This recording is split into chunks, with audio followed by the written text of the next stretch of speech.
Hello everyone, I am Tianyang. Today I will talk about robots handling failing executions. Nowadays, people are more and more interested in having robots accomplishing complex manipulation tasks in realistic, unstructured environments. Typically, the robot computes a feasible plan and executes them, but the execution might still fail, which is the focus of this paper. Consider this simple task where the robot needs to move any one of the can to the red tray. This is how some previous work has addressed such tasks. The problem is sent to task planner to find a task plan, which consists of a sequence of high-level actions. Then, the motion planner finds motion plans for each action, which are executed on real robot. Using this strategy, one example plan would be to move the leftmost object. However, this strategy cannot always succeed. Consider this similar example, except that the leftmost can is inside the box, creating a narrow passage. Here, we either cannot find valid IKs, or it is too hard to find the motion plan in allocated time. This is where task and motion planning becomes important.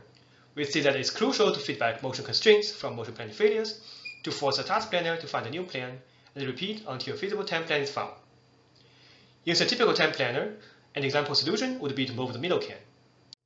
However, even if we found a feasible time plan, it might still fail to be executed in real world. For example, what if the middle can is very slippery and sometimes leads to a grasp failure? Here, the previous time plan would fail in execution. Apparently, the observed failure must be fed back to the task planner to eventually find a plan that successfully finishes the task. Such an execution failure-aware time planner should prefer the rightmost can over the left ones. As we all know, we can never have perfect models of the real world. Execution failures may come from sensing uncertainty, unmodeled physics, system errors, etc. Such a stochastic domain is typically modeled as an MDP, which assumes a known transition model. However, in real-world scenarios, we really do not have the access to its ground truth. It's important to make progress to address this category of real-world problems. Note the underlying problem could be modeled as PumpDP, but it leads to scalability issues. Our contribution is to propose an efficient way that can reason about both task planning and motion planning in problem settings where the probabilities of execution failure are not known. Here, we will walk through our method in a real-world demonstration of 3 consecutive manipulation problem instances. We use a beta binomial distribution model for the belief of the transition probabilities. We begin with a uniform prior, which means we cannot discriminate between picking any of the 3 objects. We sample the probabilities to construct an MDP. We do task and motion planning over this MDP, then the plan is sent to the robot for execution. But during execution, an action can fail. In order to solve problems in this domain and reduce expected number of executed actions, we need to account for such failures.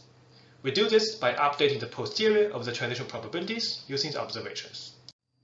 Now we can sample a new set of transition probabilities. This time, the execution succeeds. Note that we maintain information across all problem instances in the domain.